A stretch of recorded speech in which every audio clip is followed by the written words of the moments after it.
हम जिस दिन से होश में आए और आज जिस उम्र और जिस जगह पर बैठे हैं, हमें एक ही बात बार बार सुनाई गई कि पाकिस्तान में जो भी शहादत हुई उसके पीछे दुश्मन बाहर है, कि भारत इसराइल के साथ मिलकर पाकिस्तान के खिलाफ काम कर रहा है।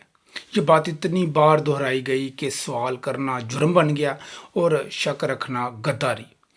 हम में से कुछ मान गए, कुछ को यकीन नहीं था, लेकिन इनकार भी मुमकिन नहीं था, क्योंकि रियासती बयानिया सिर्फ बनाया नहीं जाता, सिखाया जाता है। फिर दुनिया ने गज़ा देखा, जो कुछ वहाँ हुआ, जिस खुले अंदाज में ताकत इस्तेमाल हुई, जिस तरह शहरी आबादी को कुचला गया, उसके बाद शकूक की गुंजाइश कम हो गई। फिर कहा गया, देखो यही वो हाथ हैं जो पाकिस्तान में भी सरगर्म थे। इसी मौका पर शहादत के अदाद सामने आए, कहीं 80,000, कहीं 88,000, कहीं 1.5 लाख पाकिस्तानी। और बतौर सबूत कुलभूषण यादव का जिक्र किया गया।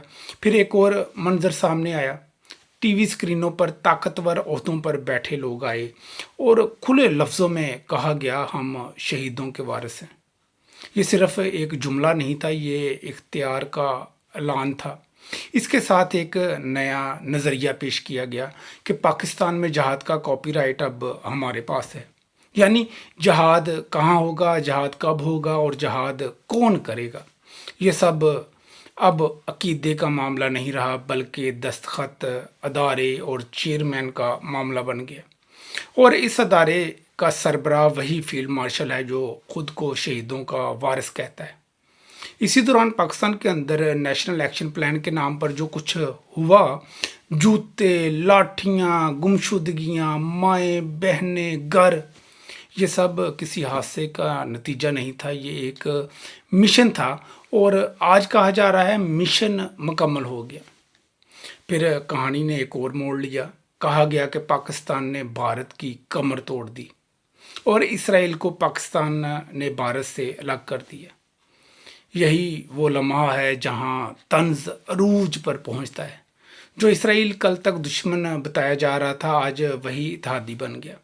अब ऐलान होता है कि हम जहाद का कॉपीराइट एक नए आलमी निज़ाम के तहत इस्तेमाल करेंगे, और ये निज़ाम एक आलमी अमन फोर्स से जोड़ा जाता है, जहां वह फैसले कहीं और से आएंगे और कुर्बानियां कहीं और से।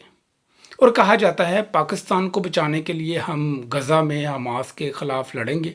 यहाँ सवाल मजहबी नहीं रहता, ये सवाल मंतकी बन जाता है। अगर इसराइल कल दुश्मन था तो आज साथी कैसे बन गया? अगर पाकिस्तान में खून उसी गठजोड़ से बहा तो बाहर जाकर इसी गठजोड़ का हिस्सा बनना निजात कैसे है? और अगर शहादत एक मुकद्दस अमानत थी तो इससे इक़्तिदार का जवाज़ कैसे बना दिया गया? यही वो जगह है जहां बयानिया खुद अपने खिलाफ गवाही देता है, क्योंकि दुश्मन बदलते रहते हैं, असूल नहीं, और कीमत हमेशा अवाम अदा करते हैं।